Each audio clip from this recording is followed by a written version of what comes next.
네, 반갑습니다. 돌나루방입니다.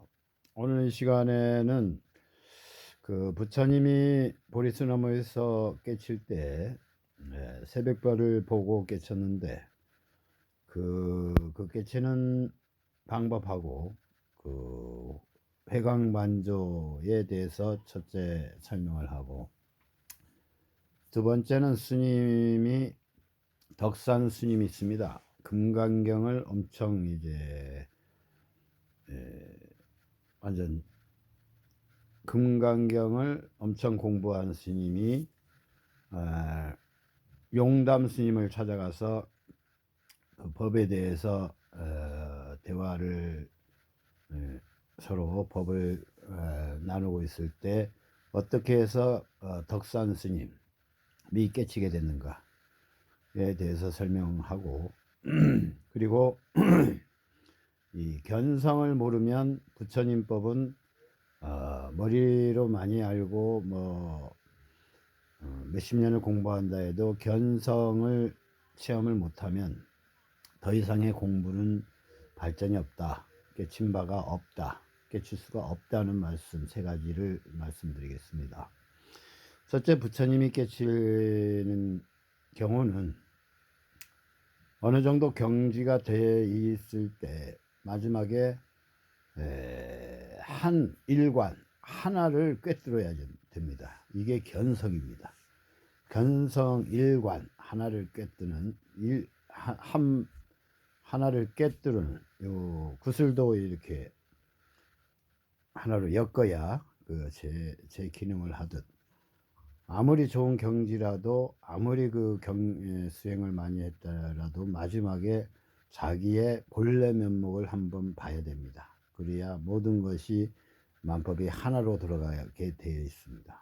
근데 자기의 본래 면목 참 나를 보지 못했을 때는 모든 것을 공부하고 수십 년을 수행해도 결론은 깨침에 다가갈 수가 없는 겁니다.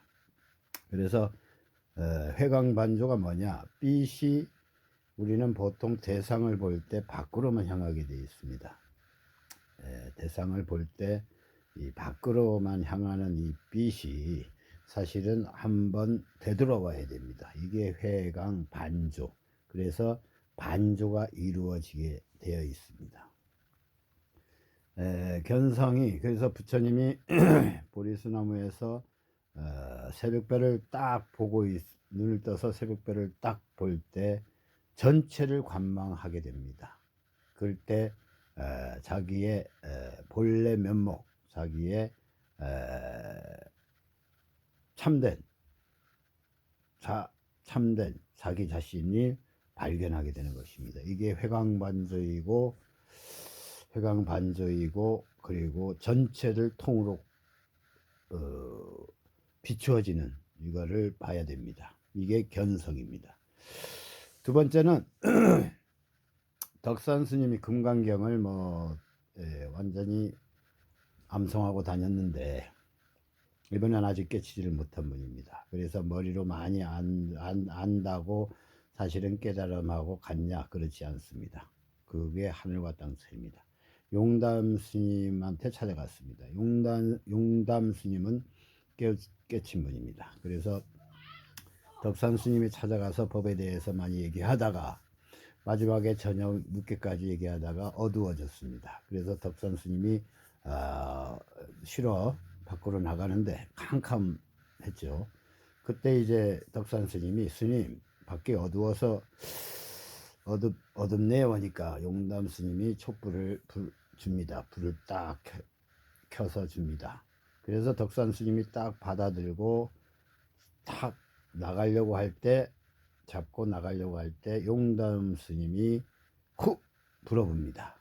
그래서 촛불이 확 꺼져 버립니다. 그때 자기의 마음, 자기의 본래 면목, 자기의 그때야 참나 견성을 하게 됩니다. 이 자기 자신 참나를 보는 것이 견성입니다.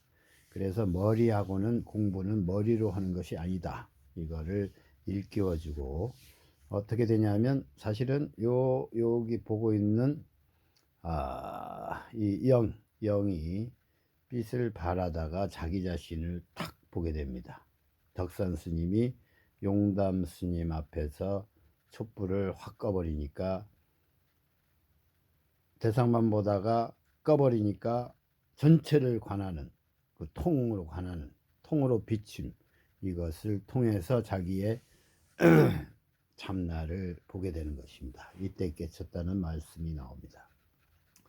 그래서 견성은 사실 정확한 방법만 알면 사실은 견성은 어렵지 않습니다. 그 방법은 뭐냐?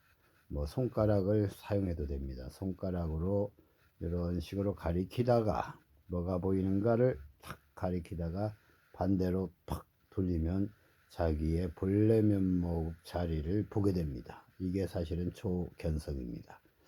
그래서 초견성이, 그리고 여기서 더 땡기면 부처의 자리까지 갈 수 있습니다. 그리고 더 안쪽으로 들어가면 삼매가 이루어집니다. 그래서 정확하게 알려주는 선지식이 있어야 사실은 견성이 쉽게 할 수 있는 것입니다. 그러지 않을 때는 오래 걸리고 책을 뭐 달통 외워도 사실은 필요가 없는 것입니다. 그래서 우리나라에도 보면 여러 사람이 깨친 사람들이 있겠지만 진정으로 자기 자신을 본 사람들은 많지 않다는 생각을 해봅니다. 마지막으로 견성은 사실은 쉽다.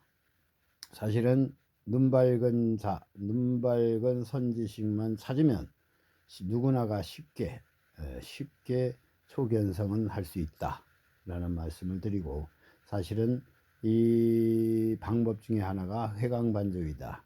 지금 빛이 있는데 보고 있는 게 사실은 아미타부처 빛입니다. 근데 여기는 무분별지입니다. 분별을 할 수 없는 자리입니다. 그냥 비춰지기만 합니다. 비춰지는 게 아미타부처. 그 다음 관세음보살, 이 몸뚱아리를 이렇게 움직이는 이 작용, 기, 에너지, 이것이 자기의 본래 부처의 자리입니다. 그래서 견성은 쉽다. 그러나 책으로만 공부하거나 책으로만 가르칠 때는 견성, 깨달음하고는 좀 거리가 멀다, 아주 멀다, 이런 말씀을 드리는 바입니다.